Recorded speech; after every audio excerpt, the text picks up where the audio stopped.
श्रीमद् भागवत साक्षात भगवान का स्वरूप है।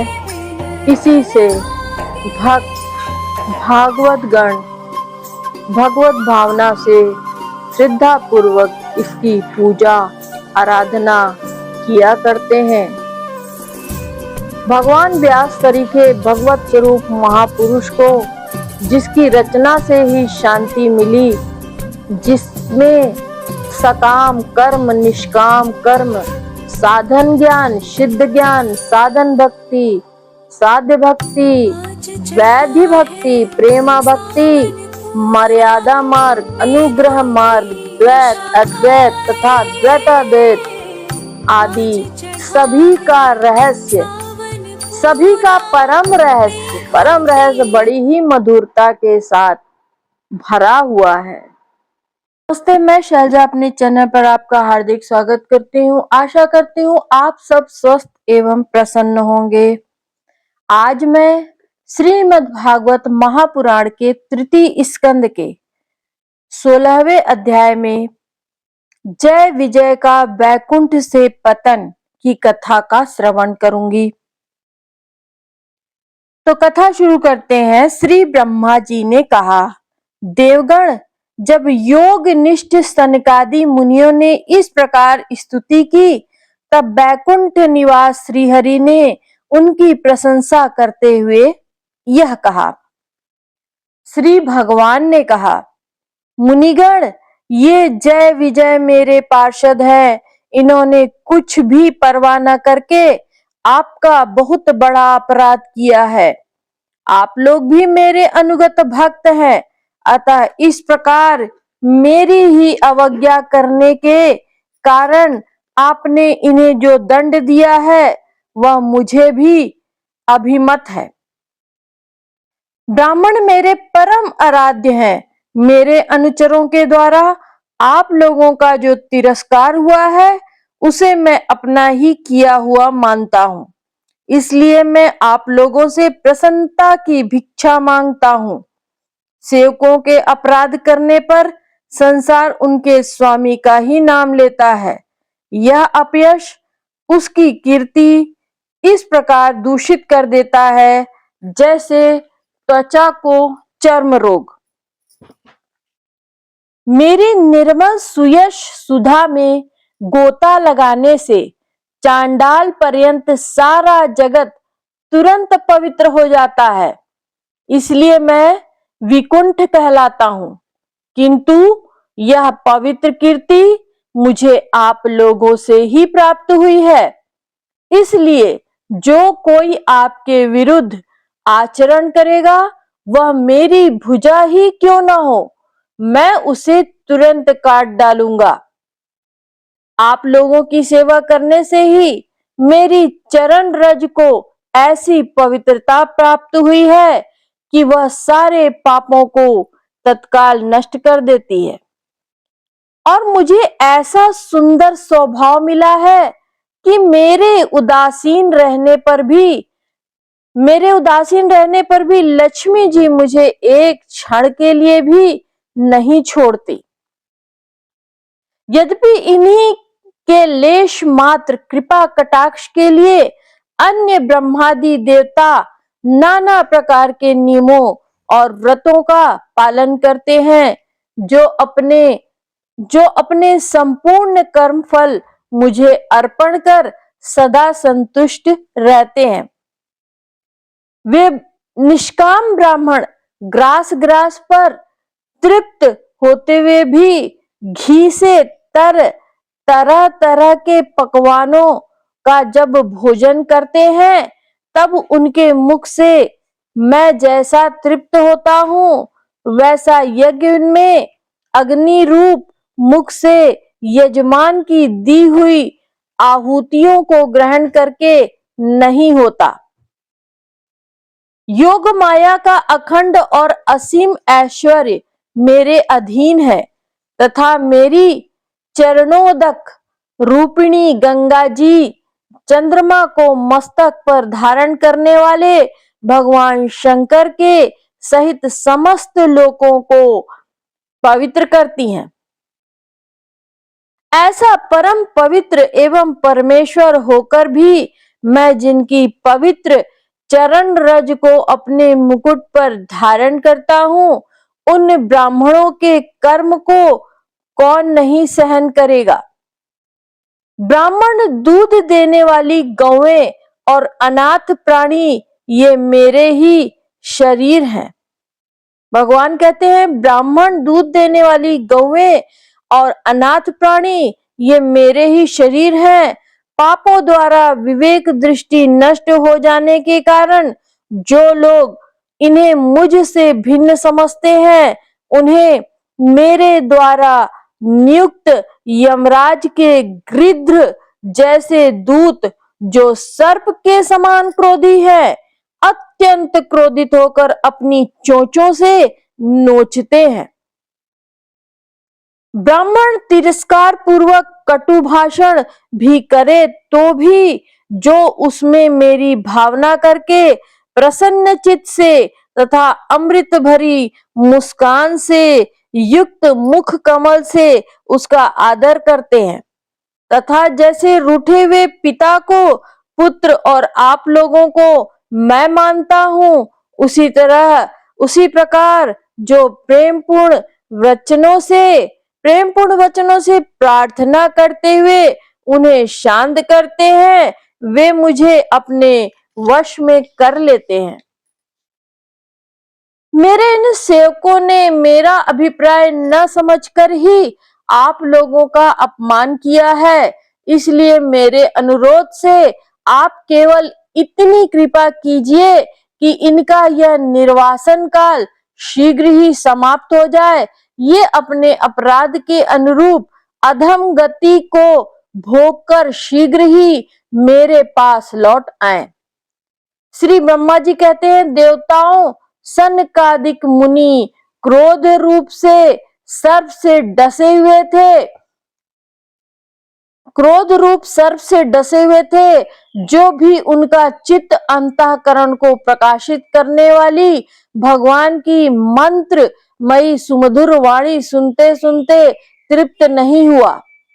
भगवान की उक्ति बड़ी ही मनोहर थोड़े अक्षरों वाली थी, किंतु वह इतनी अर्थपूर्ण, सारयुक्त, दुर्वेद्य और गंभीर थी कि बहुत ध्यान देकर सुनने और विचार करने पर भी वे यह ना जान सके कि भगवान क्या करना चाहते हैं।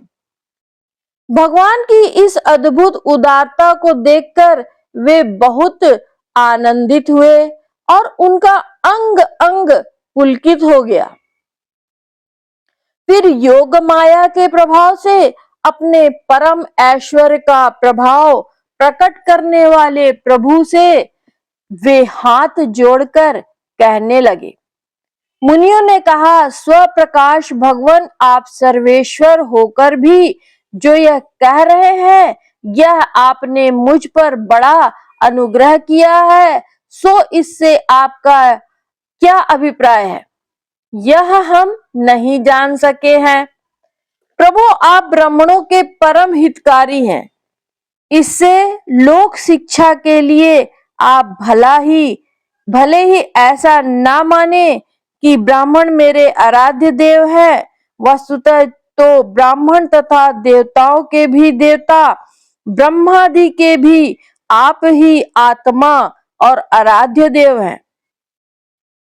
सनातन धर्म आपसे ही उत्पन्न हुआ है, आपके अवतारों द्वारा ही समय समय पर उसकी रक्षा होती है तथा निर्विकार स्वरूप आप ही धर्म के परम गुह रहस्य हैं। यह शास्त्रों का मत है। आपकी कृपा से निवृत्ति परायण योगी जन सहज में ही मृत्यु रूप संसार सागर से पार हो जाते हैं, फिर भला दूसरा कोई आप पर क्या कृपा कर सकता है। भगवान दूसरे अनार्थी जन जिनकी चरण रज को सर्वदा अपने मस्तक पर धारण करते हैं, वे लक्ष्मी जी निरंतर आपकी सेवा में लगी रहती हैं। सो ऐसा जान पड़ता है कि भाग्यवान भक्त जन आपके चरणों पर जो नूतन तुलसी की मालाएं अर्पण करते हैं, उन पर गुंजार करते हुए भौरों के समान वे भी आपके पाद पद्मों को ही अपना निवास स्थान बनाना चाहती हैं। किंतु अपने पवित्र चरित्रों से निरंतर सेवा में तत्पर रहने वाली उन लक्ष्मी जी का भी आप विशेष आदर नहीं करते। आप तो अपने भक्तों से ही विशेष प्रेम रखते हैं। आप स्वयं ही संपूर्ण भजनीय गुणों के आश्रय हैं। क्या जहां तहां विचरते हुए ब्राह्मणों के चरणों में लगने से पवित्र हुई मार की धूली और श्रीवत्स का चिन्ह आपको पवित्र कर सकते हैं? क्या इनसे आपकी शोभा बढ़ सकती है? भगवान, आप साक्षात धर्म स्वरूप हैं। आप सत्यादि तीनों युगों में प्रत्यक्ष रूप से विद्यमान रहते हैं तथा ब्राह्मण और देवताओं के लिए तप, शौच और दया अपने इन 3 चरणों से इस चराचर जगत की रक्षा करते हैं। अब आप अपनी शुद्ध सत्वमयी वरदायिनी मूर्ति से हमारे धर्म विरोधी रजोगुण तमोगुण को दूर कर दीजिए। देव, यह ब्राह्मण कुल आपके द्वारा अवश्य रक्षणीय है।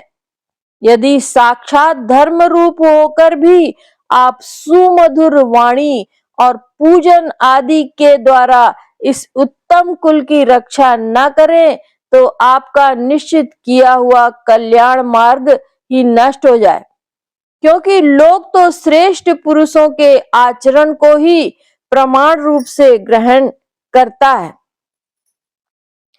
प्रभु, आप सत्व गुण की खान हैं और सभी जीवों का कल्याण करने के लिए उत्सुक हैं। इसी से आप अपनी शक्ति रूप राजा आदि के द्वारा धर्म के शत्रुओं का संहार करते हैं, क्योंकि वेद मार्ग का उच्छेद आपको अभिष्ट नहीं है। आप त्रिलोकीनाथ और जगत प्रतिपालक होकर भी ब्राह्मणों के प्रति इतने नम्र रहते हैं, इससे आपके तेज की कोई हानि नहीं होती। यह तो आपकी लीला मात्र है। सर्वेश्वर इन द्वारपालों को आप जैसा उचित समझे वैसा दंड दे अथवा पुरस्कार रूप में इनकी वृत्ति बढ़ा दे। हम निष्कपट भाव से सब प्रकार आपसे सहमत हैं, अथवा हमने आपके इन निरपराध अनुचरों को शाप दिया है, इसके लिए हम ही को उचित दंड दे। हमें यह भी स्वीकार है, सहर्ष स्वीकार है। श्री भगवान ने कहा, मुनिगण, आपने इन्हें जो शाप दिया है सच जानिए वह मेरी ही प्रेरणा से हुआ है। अब ये शीघ्र ही दैत्य योनि को प्राप्त होंगे और वहां क्रोधावेश से बढ़ी हुई एकाग्रता के कारण सुदृढ़ योग संपन्न होकर फिर जल्दी ही मेरे पास लौट आएंगे। श्री ब्रह्मा जी कहते हैं, तदंतर उन मुनीश्वरों ने नैनाभिराम भगवान विष्णु और उनके स्वयं प्रकाश वैकुंठ धाम के दर्शन करके प्रभु की परिक्रमा की और उन्हें प्रणाम करके तथा उनकी आज्ञा पा भगवान के ऐश्वर्य का वर्णन करते हुए प्रमुदित हो वहां से लौट गए। फिर भगवान ने अपने अनुचरों से कहा, जाओ, मन में किसी प्रकार का भय मत करो, तुम्हारा कल्याण होगा। मैं सब कुछ करने में समर्थ होकर भी ब्रह्म तेज को मिटाना नहीं चाहता, क्योंकि ऐसा ही मुझे अभिमत भी है। एक बार जब मैं योग निद्रा में स्थित हो गया था, तब तुमने द्वार में प्रवेश करती हुई लक्ष्मी जी को रोका था। उस समय उन्होंने क्रुद्ध होकर पहले ही तुम्हें यह शाप दे दिया था। अब दैत्य योनियों में मेरे प्रति क्रोधाकार वृत्ति रहने से तुम्हें जो एकाग्रता होगी, उससे तुम इस विप्र तिरस्कार जनित पाप से मुक्त हो जाओगे और फिर थोड़े ही समय में मेरे पास लौट आओगे। द्वारपालों को इस प्रकार आज्ञा दे भगवान ने विमानों की श्रेणियों से सुसज्जित करके अपने सर्वाधिक श्री संपन्न धाम में प्रवेश किया। वे देव सृष्ट जय विजय तो ब्रह्म शाप के कारण उस अलंघनीय भगवत धाम में ही श्रीहीन हो गए तथा उनका सारा गर्व गलित हो गया। पुत्रों, फिर जब वे बैकुंठ लोक से गिरने लगे, तब वहां श्रेष्ठ विमानों पर बैठे हुए बैकुंठ वासियों में महान हाहाकार मच गया। इस समय दिति के गर्भ में स्थित जो कश्यप जी का उग्र तेज है, उसमें भगवान के उन पार्षद प्रवरों ने ही प्रवेश किया है। उन दोनों असुरों के तेज से ही तुम सबका तेज फीका पड़ गया है। इस समय भगवान ऐसा ही करना चाहते हैं। जो आदि पुरुष संसार की उत्पत्ति, स्थिति और लय के कारण है, जिनकी योग माया को बड़े ही योगी जन भी बड़ी कठिनता से पार कर पाते हैं, वे सत्वादि तीनों गुणों के नियंता श्री हरि ही हमारा कल्याण करेंगे। अब इस विषय में हमारे विशेष विचार करने से क्या लाभ हो सकता है।